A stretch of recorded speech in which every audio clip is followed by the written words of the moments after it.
Okay, artists, I am going to be doing this on a loose piece of paper, but you can draw your birds inside your sketchbooks. So the first shape I'm going to draw is a semicircle or a half circle shape.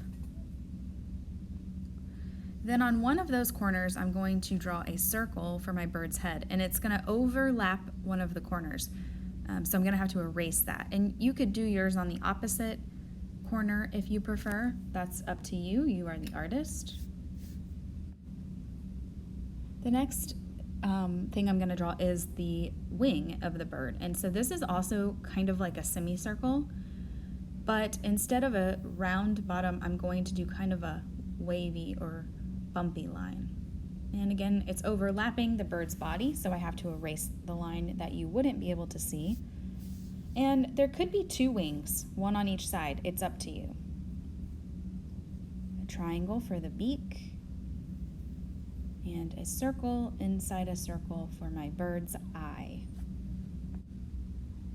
And I'm gonna go ahead and make a little tail feather, which is just kind of a skinny oval shape, and some little bird feet.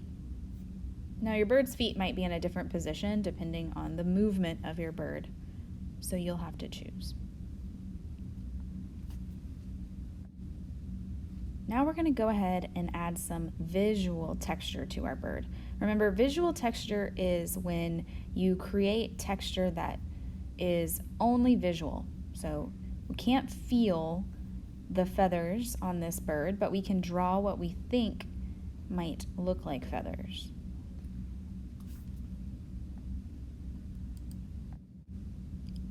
So I'm really just using my imagination and creating some overlapping shapes that I think kind of look like feathers. You can look at real photos, you can just use your imagination. You could go out into nature and look for birds and think about what type of texture they have on their bodies.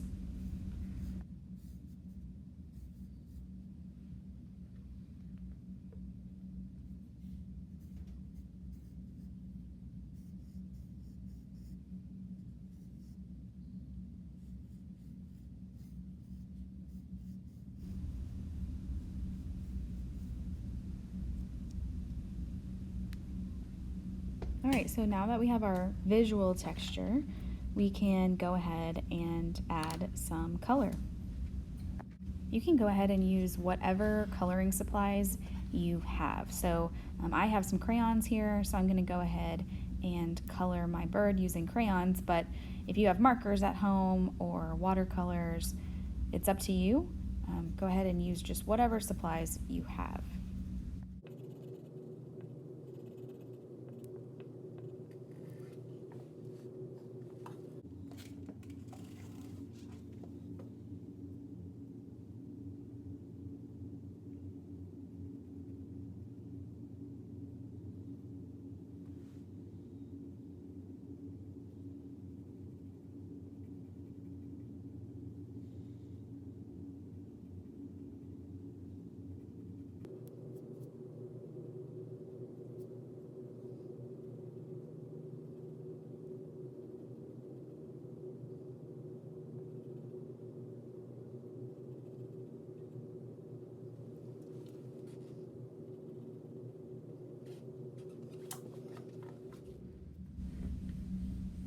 So you might want to also consider adding a background.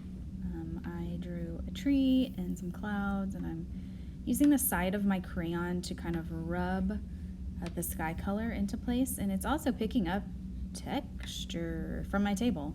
So you could maybe find some interesting texture in your house or outside and create a texture rubbing in the background. So I also have some feathers that are not real feathers, but feel like feathers. So this is actual texture. And I'm going to add them on to the back of my bird as their tail feather. You could put yours on its wing or its tail feather, it's up to you. And maybe you have some other items in your house that have texture in like a craft drawer or something that you could glue down.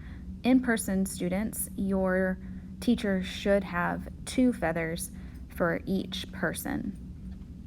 And I'm going to go ahead and get my glue. I have liquid glue, but if you have a glue stick, that works fine. I'm going to open it up,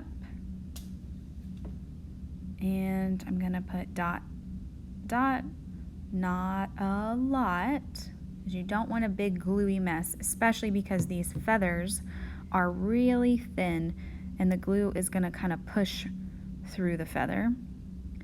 And I'm going to put them both into the glue, making sure that I'm not getting all messy.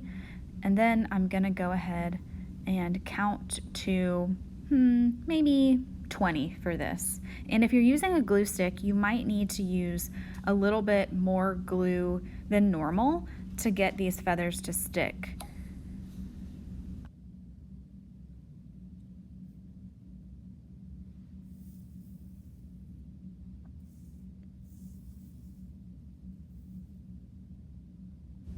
So now I have my visual texture and my actual texture all in one piece.